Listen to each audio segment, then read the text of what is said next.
You are listening to the Your Empty Nest Coach podcast with Coach Christine, episode number 31. How do I find friends in the empty nest?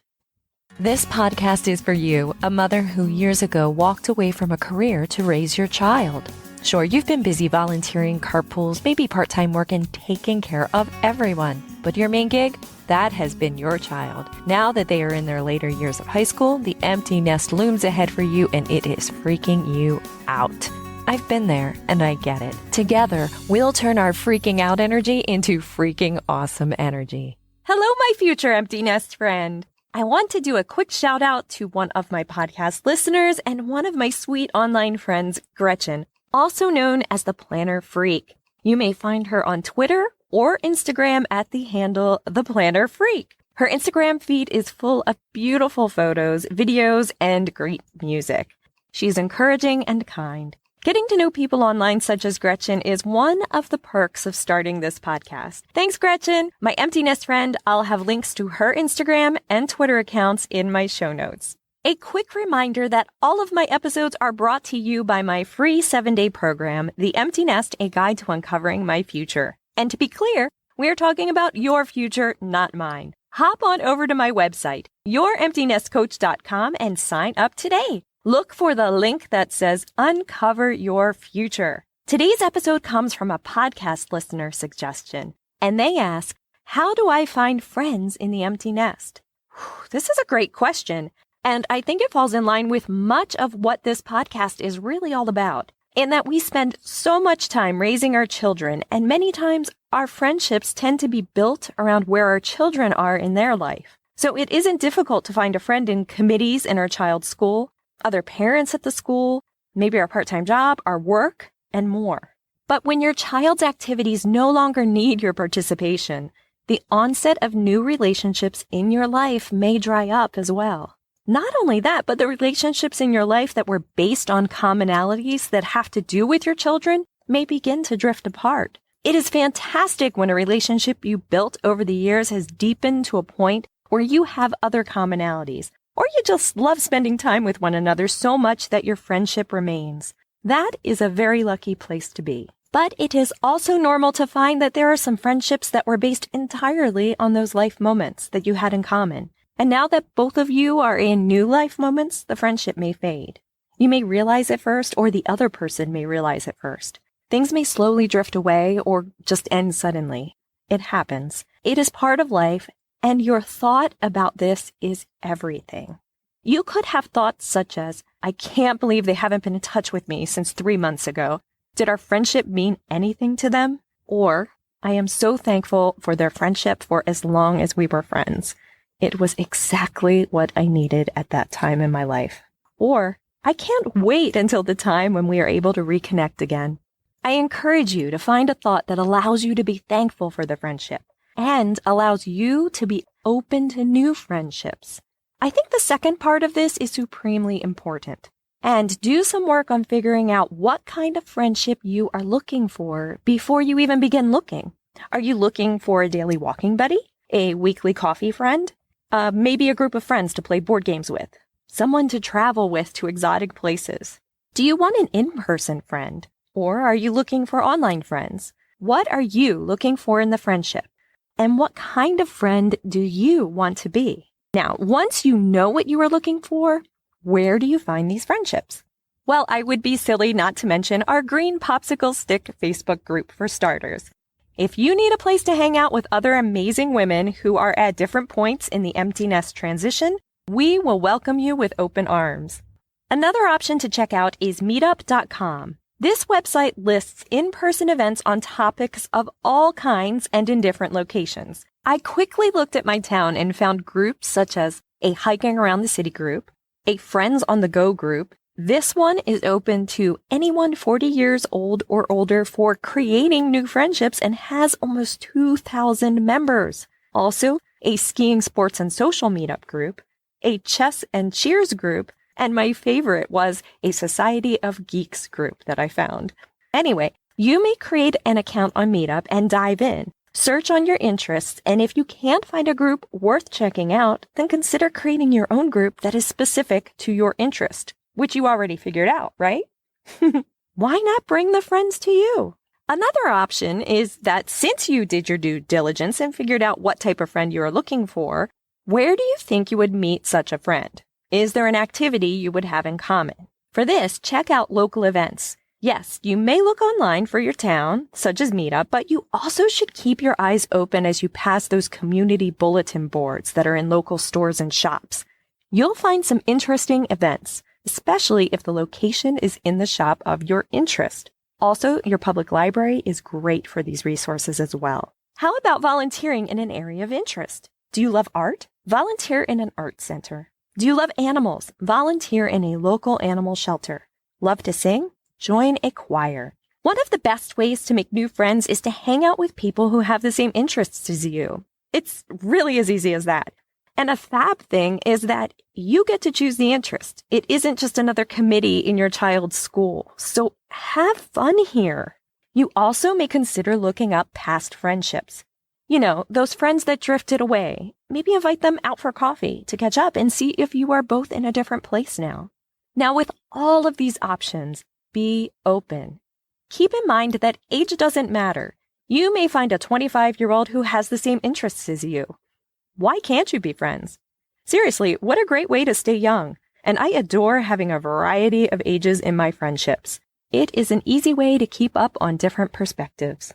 Also, with being open, tell people that you are looking for a friend to do whatever it is you want to do with. You may not know someone like that, but there is a good chance someone you know knows someone, or they know someone, and they are looking for you. So be really brave. Post it on Facebook. Hey, hi, I'm in a transition period of my life, and I'd love to find some friends who love to walk and talk about Survivor. There's an example. I'm looking to walk weekly. Tell your friends, be the brave one and put it out there in the world. Trust me, there are other people like you, and they're waiting for you to take the first step. And finally, with Be Open, if someone invites you to something, just say yes, and then talk to people. Okay, so what if you find someone in your life that you would like to build a friendship with? Well, the best way to make a friend is to be a friend. And if you meet at an event and you already get the feeling that you know you'll want to meet up again, plan the next one before this one is over.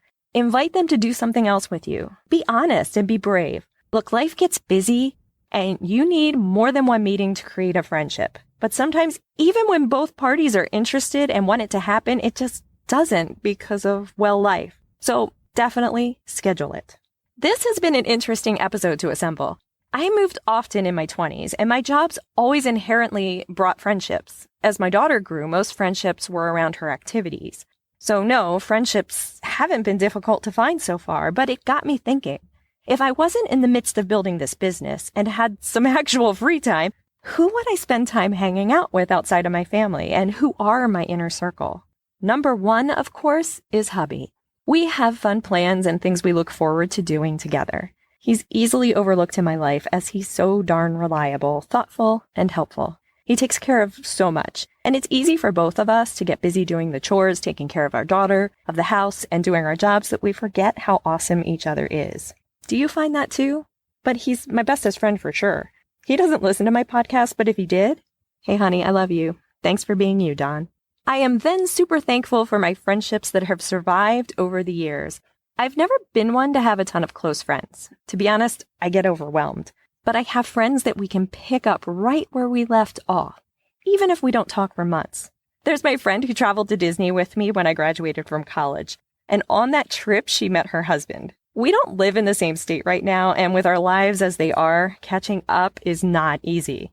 But when we do chat, it is just like the last time we spoke. We both still have a dream of our girls' Disney trip hanging on to in the future. Hi, Karen. If you're listening, I miss you greatly. Another friend of mine meets me at 6:30 a.m. in the morning for coffee every couple of weeks. And we've had periods in our lives where we would see each other often, and then periods where months and even years have gone by. I'm super thankful that we are in a season of connection in our friendship. She's a fantastic listener. Even when we are on opposite sides of a debate, let me tell you, I love that.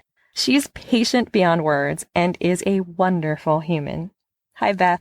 Another who's going through the empty nest transition with me. Her daughter and my daughter are close friends. We've been through the later years of high schooling as homeschoolers together. We have traveled on road trips with our daughters together. and then not seeing each other for months. She was the pivotal person in me focusing on the empty nest niche in particular. She's one of the strongest people I know, and yet I think she'll listen to this and think, no, not me. Yes, you, Jennifer. And there's my sporadic walking friend who will text me, hey, can you take a walk? And I do the same thing to her. Sometimes it works, sometimes it doesn't.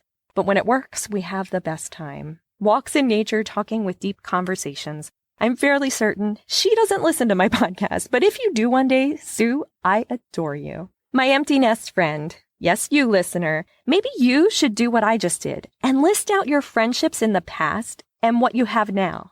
I realized by doing this exercise that I am definitely a deep conversation friend, and I am well aware that that is more than some people can take. I also noticed that with all of my friendships, we don't get to meet up as often as we would like, but when we do, there is always that feeling that the time we have together is never enough. The conversation is good, and the energy, even when the conversations are on tough topics, is positive. It has taken me years to come to understand that I am much better one-on-one than in a group. A group of 10 friends all gathering together is something that I can't even imagine. It drains my energy. Needless to say, a sorority was never part of my life. But then, this is a quality that serves me well with my coaching. I share all of this with you to remind you that friendships don't need to look any one way. Figure out what works best for you in your life right now, and then be brave and go find it. Please don't hesitate to fly on over to our Facebook group. Our name is Green Popsicle Sticks. Want to know why? Listen to episode number 17 or head to my website, youremptynestcoach.com/community for links to join our flock.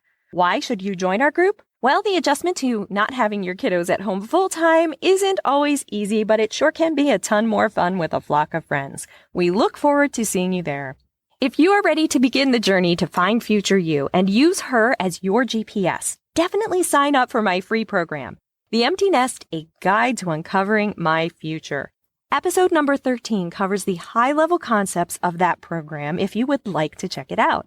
To dive deep in the concepts, definitely take my free program, as I provide videos and worksheets to assist you on your journey. The questions I have for you in this episode are, number 1, how are you doing with your friendships?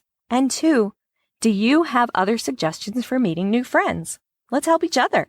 As always, I provide content to make you think, my empty nest friend. My hope is that I am able to provide you with thoughts that positively impact your life. You'll find the show notes for this and every episode on my website. My next episode's title is, What Life Skills Should My High School Student Be Mastering Now to Be Successful in College? Don't forget to subscribe to this podcast. It is free and you'll be notified when I post a new episode every Friday. If my show has helped you in any way, please share it with one other person you think it will help too. You'll be giving them a free gift.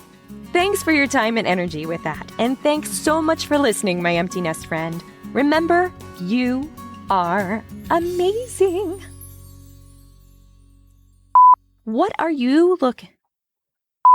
One of the best ways to make new friends. Okay, that had to make noise. My headphones just fell out. Sorry.